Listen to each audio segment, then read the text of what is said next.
Well, we're going to go ahead and get started. Thanks for joining us today. We have Jason Dwyer with us today. He is a retirement plan focus advisor, and he's been in this industry for 20 plus years. So we are in great hands today. I'm going to turn it over to him to talk about this program a little bit, and then you will have the opportunity to ask questions.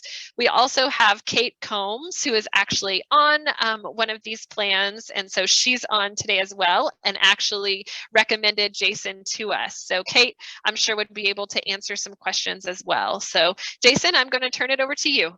Okay, thank you. Yep, it's always nice to have a supporter on the phone, so thank you, Kate. Just briefly on me again. So I'm not kind of your normal advisor that you've come across over the years. I don't get involved in individual assets. Most of my background has been in the administration of 401k plans and plan design. So I know all the ins and outs that go into the operation of a 401k plan. The investment side is actually the easy part of 401k plans. It's, a lot of people will tell you it's complicated. It's not. You figure out what the strategy is for that individual. You set a program in place and you go. But the administration is where things get messed up and where employers get in trouble. So a lot of my time and focus is spent making sure that doesn't happen. I've done everything from processing benefits to processing 5500s to doing compliance testing to doing enrollment meetings and all that good stuff across the years. So let me go ahead and share my screen. I've got a simple PowerPoint presentation for you. So that's just a quick introduction slide. I am a certified plan fiduciary advisor and qualified 401k administrator. My credentials are completely 401k based and related on the investment side and the administration side. So I know a whole lot of stuff that you don't ever want to have to know. And I just had stumbled into it myself 20 some years ago. So many of you may know this has been a hot topic in the US for quite some time, and many of the states and the federal government are trying to get to a point where they can force employers to provide retirement products or retirement plans to employees. There's a big coverage problem where not enough employees have access to save for retirement, which is going to be a problem down the road if nobody has assets to fully fund their own retirement. You can see the dark blue are states that are currently requiring and have an active program going forward.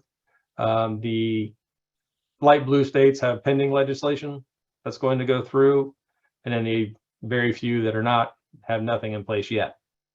So it's coming, and a lot of these programs I'll talk about in a minute. You can set up your own 401k, you can set up your own IRA program. If you don't, you're required to utilize the state-run program. Not to get political, but I'm very leery of state-run anything. So state-run plans are usually IRAs administered by the state, which is scary. They've got enough to do. They don't need to be administering an IRA program. They're going to default everybody into Roth, which is fine. From a participant standpoint, I actually prefer Roth because chances are you're going to end up with more money in Roth, especially if you're younger.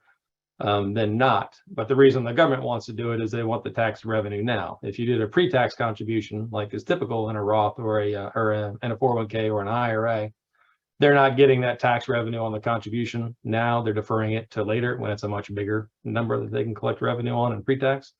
So though it's not great for the future of the state and of the country, it's good for you personally. It's also subject to normal IRA rules, which means there's less ability to save. The limits on IRA programs are much lower than 401k. They're not protected by the Income Retirement Security Act of 1974, like 401k plans are and other employer-sponsored retirement plans.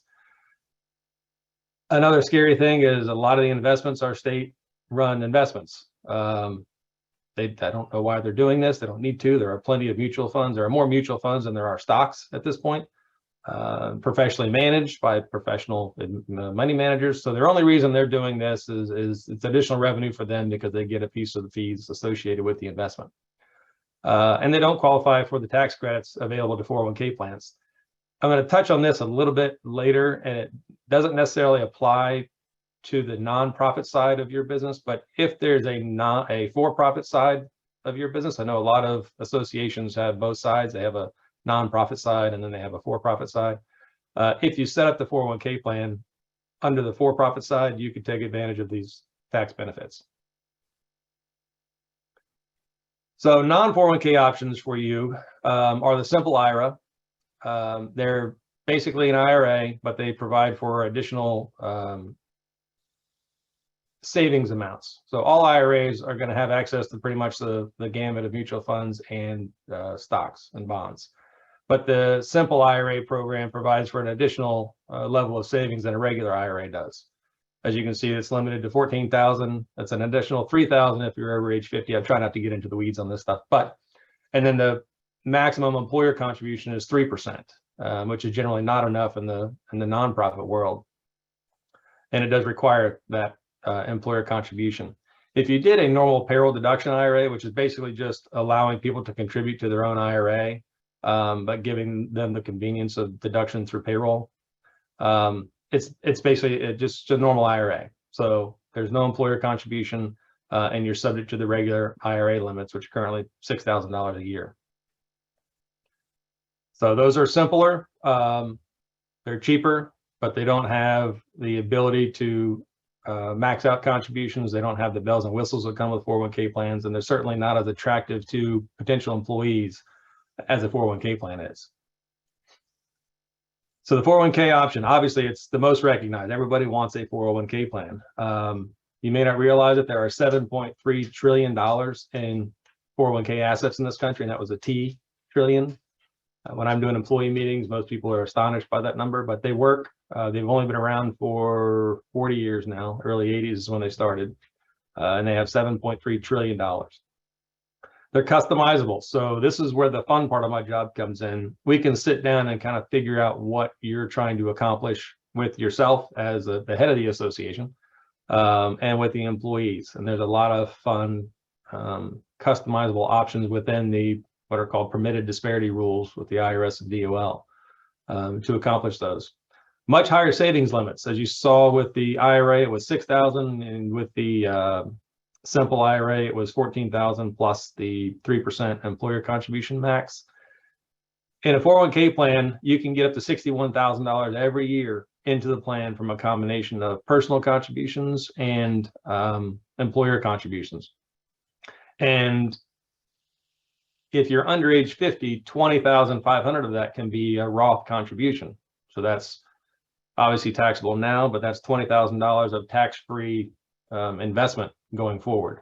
So the younger you are, that could end up being a significant amount of money down the road. Obviously, much higher employer contribution limits, because I said if you're under 50, you can do 20,000, which means the other 40,000 is going to come from the employer. Some plan design issues go into getting there, but it's certainly attainable. A lot of features in 401k plans that aren't in IRAs, like loans, access to an advisor that you know. Usually, if you have an IRA with somebody, you can call up and ask an automated line, and you can get whatever advisor answers the phone. But when they call the 401k advisor, it's always going to be me. And there's also a lot of online planning and calculators and things available online, usually with the 401k plans. ERISA protection. Again, I mentioned this before. The ERISA 1974 Protection Act protects 401k assets from pretty much everybody, including the IRS. Nobody can touch your 401k assets unless you have a distribution event, and even then, only the IRS can get to it. So they're highly protected, not only from the employer, but from creditors should you have any issues. And the tax credits, the Secure Act that came out during COVID really upped the tax credits. So over the 3-year period, you can get up to $16,500 in tax credits, plus an additional, actually that includes the auto enrollment $500 extra.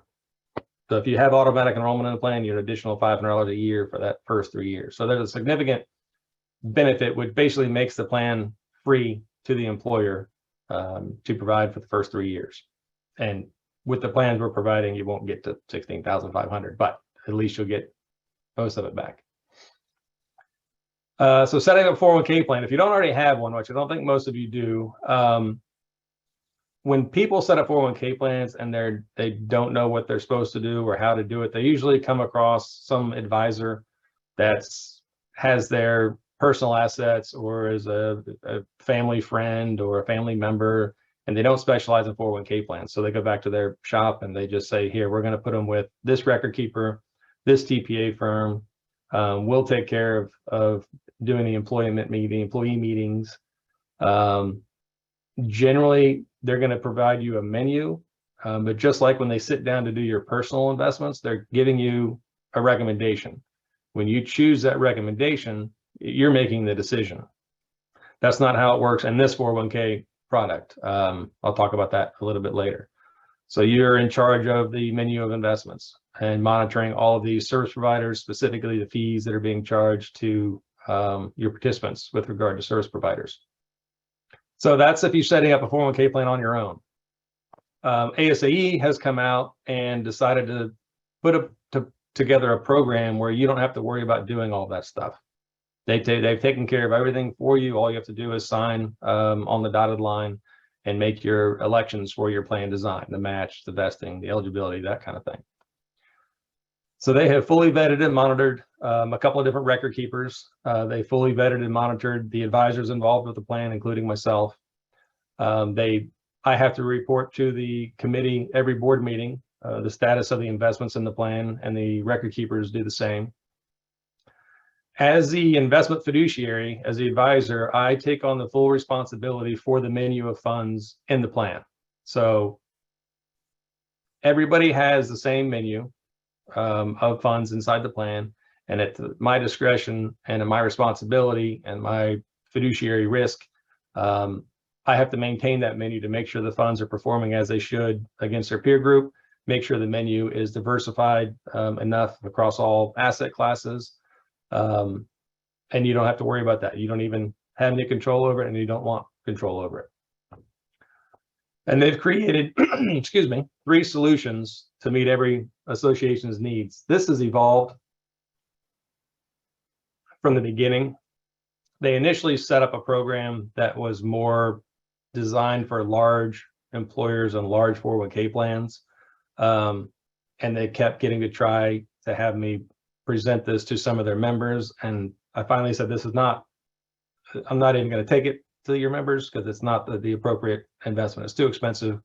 It doesn't have what they need. It has more than what they need in some instances. So then we created another record keeper, found another record keeper that's more suited towards the small employer. That's all they service is small employers across the country. And then we decided to put in a custom solution as well, which I'm kind of getting ahead of myself. So Empower was the original one. Empower is one of the largest record keepers in the country. They do Apple and Microsoft and the Mormon Church in Utah, which they love to talk about. But they're a little expensive. They're probably a little too much automation, not enough hands-on for a smaller plan where you need a little more hands-on access to the plan and simpler administration.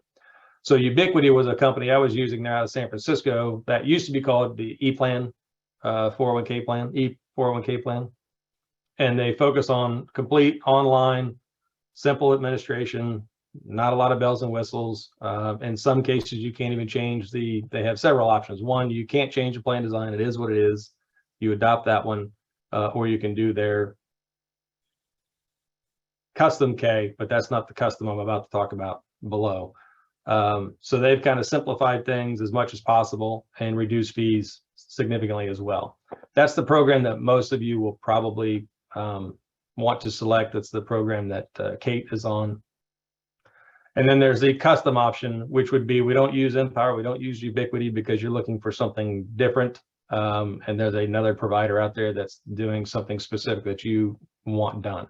Chances are you're not going to need that one, but we're able to provide that if the need arises. Regardless of which one you choose, I would be your advisor and the service rep to you and your employees. I tell all of my plans, don't call Empower, don't call Ubiquity, don't call whoever. If there's ever a problem or a question, call me first. It's a lot less headache. Believe me, I deal with trying to get companies on the line and answer questions all the time, and it's very frustrating. When you call me, I'll answer the phone or get back to you shortly. And generally, I can answer any question you have myself. You don't have to go through the call center at either company. I don't know how much Kate has had to deal with that or not, but it's makes life a lot easier if you just call me. The answer will be correct and get there a lot quicker. All right. So in summary, and I blew through this.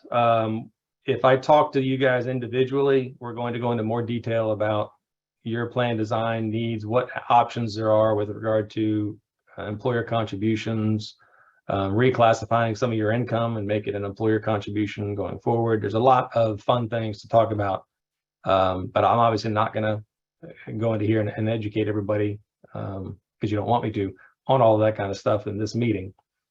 But in summary, on the ASE program, again, they fully vetted all the record keepers and they monitor them on an ongoing basis, so you don't have to worry about that. Advisors, the same way. The investment fiduciary provided by myself as the advisor is key. If you have a advisor selling you a 401k plan and they're not willing to act as the ERISA 338, if you want to write that down, you want them acting as the ERISA 338 fiduciary, which means they're taking full responsibility for the menu of funds inside the plan, then to just walk away. Again, my background is in plan design and setup, so I don't rely. You're not going to deal directly with Ubiquity without me on the phone when it comes to plan design.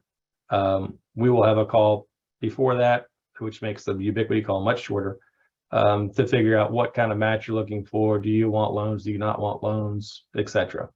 There are some things they would like you to have because it's a revenue source for them that you may not necessarily need. So it makes no, I represent you. I don't represent Ubiquity.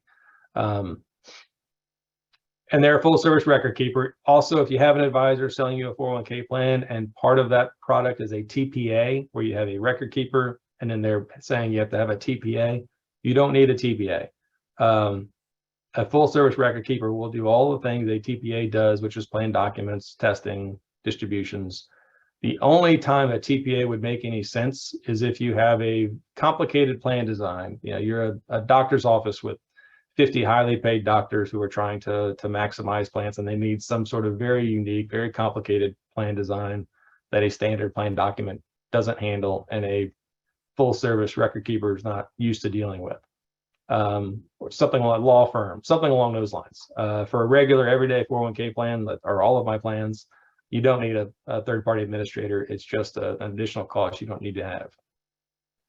And we have low-cost providers available. Empower and Ubiquity are respective low-cost providers. Ubiquity is going to be a little bit lower than Empower because of the size of the organization utilizing them. Your organizations are generally less than 10 employees. But as you get into the larger organizations, the larger associations, Empower becomes more competitive at that point. And I don't know what time it is, but that's the end of it, unless you guys have any questions for me. Free up the rest of your day. Does anyone have any questions for Jason? I think Kate's fairly happy. Yes. Richard? Kate, do you want to say anything? And then Richard, it looks like you came off mute. See if you have a question. Richard, why don't you go ahead and ask your question, and then Kate, you can follow up. Jason, we are a small chapter, and we have one employee, and that's the executive director. Executive director is an employee of the association, so not a contractor. If it is a single employee, does that still work in the model you're going through? And the reason I asked the question is, while you were talking, I must admit I was multitasking. I was going through Ubiquities and I was trying to sign up into Ubiquity. Mm-hmm. And it asked me to identify myself as either proprietor or an employee. And the only selection I had as an employee was 2 to 15 employees. And then I selected another couple buttons. And what happened was it came back, I selected single proprietor, that's all it is. And it recommended a Ubiquity IRA. Okay. For the type of profile that I just described, I'm assuming that you're still recommending 401k over an IRA, which, by the way, I agree with you. But I was just a little surprised about Ubiquity, what I saw. Yeah, what they recommended to you, they're assuming that you're an owner of a business. Yep. So they probably recommended what's called a SEP IRA. Your association executives or presidents are employees; they're not owners, so they can't use a SEP IRA. So you wouldn't be able to use that IRA. The only IRA you'd have access to is a simple or just a regular, that's it, or just a regular IRA. Yeah, the SEP IRAs work for single employees or single owners, I should say, because they can put in a significant amount of money. It's still limited. You can do more in a 401k plan, which is why solo 401k plans exist. But to answer your question, yes, I do have plans with just one person in them. The primary reason is because they're trying to maximize their savings. So if you want to put in more than the $17,000 a year that you can get in a simple and receive more than a 3% employer contribution from the association, you're going to want to go the 401k route. Okay, I have a couple of other questions associated with fees, but I'll yield to Kate so I don't monopolize this call.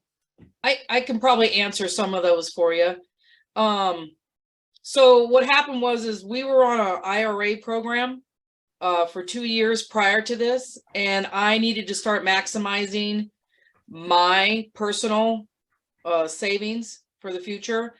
And so I did, and when we graciously, CAI had offered these memberships to AZ, SAE, and I belong to the local one. And then one day I was stumbling and doing some research, and I got an email on it because I had been shopping around for a long time. And that's why we went to IRAs first, because I couldn't find one for 2 employees or 1 employee. So in 2019, we did the IRAs through our bank account, through our bank that the chapter works with. Then when I saw this, had a meeting with Jason and another Jason, and decided that this was the best route. It was very simple. I am actually the manager I'm the admin for the program. Our chapter is unique. So this was just something that I decided that our chapter needed for the future of the employees. And so met with them, like what they had to say. I like the one-stop shop. I do email Jason occasionally when I have a question, and I have to admit, he will either answer the phone or answer the email within minutes, which is refreshing because that never happens with these bigger companies. We all know how that is. Or even your own bank, you have to wait on hold. So it's been a great opportunity. As far as fees, I can tell you what I pay right now to give you an idea for 2 employees. I pay Ubiquity quarterly $270. And then I pay Jason's company quarterly $469. So that comes out to a little under $3,000 a year that the chapter pays for. So far, I can give you an example as far as the chapter. Our chapter matches up to 3%. And Jason will get into all that other business with salaries and things like that, per chapter, because all of that's unique for the individuals. As far as the amount of money you can put in, I mean, if you're over 50, you can put up to $27,000. We have an accountant that does our payroll for us. And basically what we did is we gave her percentages, like both of us matched the 3% and then some. And so we just tell her whatever amount of money that comes out to every 2 weeks she takes out of our paycheck. And she has access, because she is the payroll person, she has access as well as I do. And she's the one that sends the money to Ubiquity and does that portion of it. And then I do all the tax filings and things like that. This last year was, we've been there a year and a half, and our last year, I just had to do the filing. And actually, Ubiquity made it very easy. I just log in, fill out a couple things, and sent it in. And I have to say, as far as what the money is compared to what I researched, this is like a quarter of what I could find through a private organization. And I've been very pleased. And Jason and Ubiquity have been very attentive. I haven't had any issues. He even set up a program for me. I want it to be more aggressive, even though the market right now is terrible and it's depressing. I still appreciate that he was able to do that for me. Like he said, it is what it is. The plans are set, but he was able to do this plan, which is within our scope. And then Stephanie's plan is the traditional one that was set up. So far, so good. And like I said, the chapter pays for all of that stuff. The only thing the employee has to pay, I think it's what, Jason, $5 a month or something like that. Something comes out every month, I think, that we have to pay, but I think it's like $5 out of our account. Yeah, the only thing you have to pay is the I forget what it is, something really small. 0.05% for custody. And then there's the $5 a month is a $60 a year. Yeah. But the association could pay that if it wanted to. Well, yeah, we looked at, they did it. They said no, and who cares? $60. I mean, chapter's paying for the rest. I mean, for the staff to pay $60 a year is really not that big of a deal. Yeah. So it's just easier for Ubiquity to it is flat rate every time. Yeah. But I mean, like I said, I'm just appreciative that we could find something for such a small organization. And I think this is a great plan after years of researching. I spent about 3 years researching and then just went to the IRAs, like I said, and then went to this. Yeah. Standard story. Okay, and there are a few questions in the chat, and I think several of them were answered. Is there a minimum staff requirement to participate? And just want to reiterate that there's not, correct, Jason? Correct. Okay, and then what if you are the only employee over 50? If you're, and a couple questions, what about employees over 50? Are they eligible? I'm over 50. Yeah, anybody over 50 can do catch up. There's no no issues, no buts, no nothing. You can do the extra $6,500 if you're over age 50. And then the other question was, does this work for independent contractors? So yes, but the plan would be set up in their sole proprietor name, or if that's the case. So if they're, Jason Dwyer LLC or Jason Dwyer sole proprietor, the name would be set up under that name, not under the association. Does anyone else have any questions? Well, we have Jason. Yeah. I was going to say, Richard had a few. Okay. And then Jesus, we see you. So we'll get to you after that. Go ahead, Richard. Well, the fee question was answered. So thank you, Kate. I'll be perfectly honest. I mean, we have a small chapter. We are interested in boosting membership in that chapter, getting active. And, I'll be honest, I don't know who else is on the call, but a consideration is that we set up a 401k for the executive director as an incentive. It is, but because we really want, membership means a lot, and we need to get it moving. So does CAI have any guidance on this at a national level, or is this purely just a chapter by chapter discussion? At this point, go ahead. So I'll let you guys answer that. Yeah, at this point, it is a chapter by chapter discussion. We feel like ASAE is offering, this program where again, like Kate mentioned, we pay, headquarters pays for the membership for the chapter executive directors and some chapter staff to be members of ASAE. So we feel like, it's a great opportunity to take advantage. So that conversation is, now between the chapters and Jason. So, I mean, if you're looking for, if you have any specific questions, we'll be glad to, help you with that. But right as of right now, there's no specific guidance for our chapters, except that what you're saying, we are totally on board with. We've helped chapters hire 8 to 10 chapter executive directors this past year. Just helping, with phone screenings and things like that. And benefits is a huge something that people are looking for, to have something. And specifically 401k. So I think to remain competitive and finding good talent and things like that, and to keep your awesome chapter executive directors and chapter staff, that it's a must, these days, in my personal opinion. May I mean, Richard, to help you answer that, just like, every chapter is different.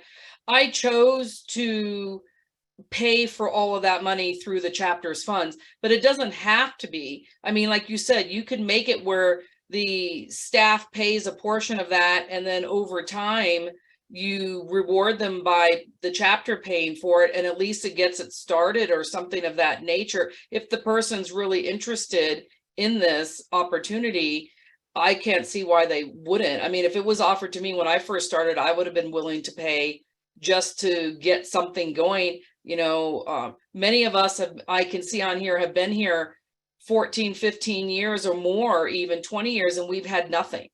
So the opportunity to have something now just starting and you're in your 50s is kind of scary, as versus in your 30s or 20s or 40s, so that's, every chapter is different, but if you could start something and share that, I think that would go a long ways.